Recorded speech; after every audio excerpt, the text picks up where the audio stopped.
taken place as a denial in many areas, but that can also be revisited by independent investigating judges or prosecutors, law enforcement, to look at the allegations and to review the conduct against the yardstick of the international obligations under the Geneva Conventions and under the domestic obligations of the State of Israel. And that's a sovereign prerogative. But we're here as a court of last resort. And at the time of the application and at the time of the decision, and as we speak right now, we haven't seen any real effort by the State of Israel to take action that would meet the established jurisprudence, which is investigations regarding the same suspects for the same conduct. But that can change, and I hope it does. Of course, we're talking about the highest levels here, right? Netanyahu and Gallant.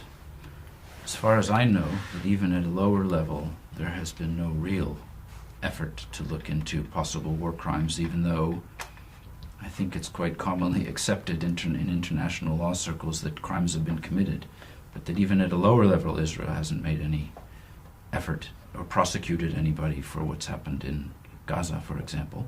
Well, it goes back to my earlier answer, Anthony, that unfortunately, for a long period, there was a complete denial of any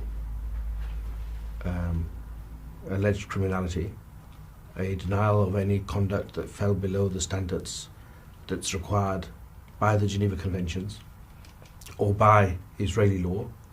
And that, of course, made things difficult to assess complementarity, or put it the other way around, it made it easy because there's a complete denial of any wrongdoing, and so not a willingness to actually grasp the nettle of truth and to investigate it. But the point is that can change. Sometimes states, individuals can reassess the national interest and what's the proper thing to do before warrants are applied for. They can decide to do that after warrants are applied for. And in the meantime, we're doing what we have to do. The judges have done what they have to do, and we're investigating independently and impartially.